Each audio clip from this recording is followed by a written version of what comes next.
sa gitna ng ating paulit-ulit na kahinaan at kasalanan, araw-araw pa rin niya tayong tinatawag sa ating pangalan.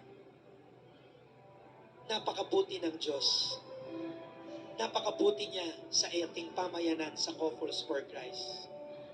Kaya sa pagtatapos po ng ating teaching, ibigay natin sa Diyos ang ating mga alalahanin.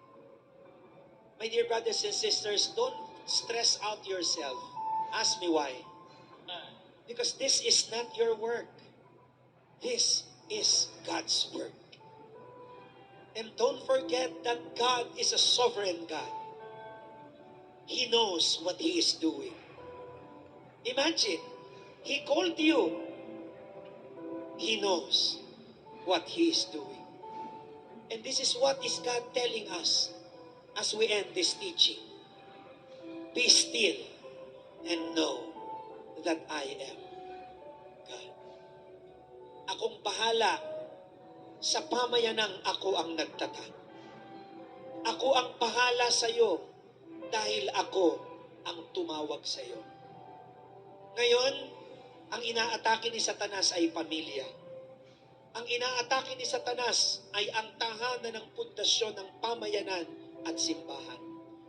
Ngunit sa tulong ng biyaya ng Diyos at ng pagsisikap ng Couples for Christ community, lahat ng ito'y ating mapagtatagumpayan sapagkat walang imposible sa kapangyarihan ng Diyos at pag-ibig.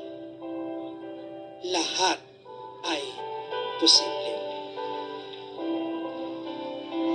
I pray for all of you that in the mighty name of Jesus, may Jesus grant the desires of your heart. May He strengthen you with the Spirit He has given His apostles.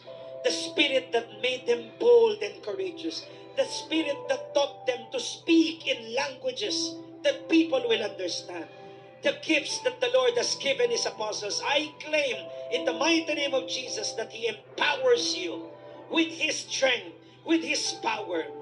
That through the power of the mighty name of Jesus, kung paanong sa pamamagitan lang ng pagdaan ng anino ng mga apostol sa mga may sakit, sila ay ipinangon ng Diyos. Ang kanilang pagkatao ay binigyan ng tanda, himala at pagpapala ng Diyos. Sa pangalan ni Jesucristo, ipinagdarasal ko po ngayon na bigyan niya kayo ng mga kaloob, ng mga biyayang inyong kailangan upang kayo po ay maging mabunga at magtagumpay para sa Kanya.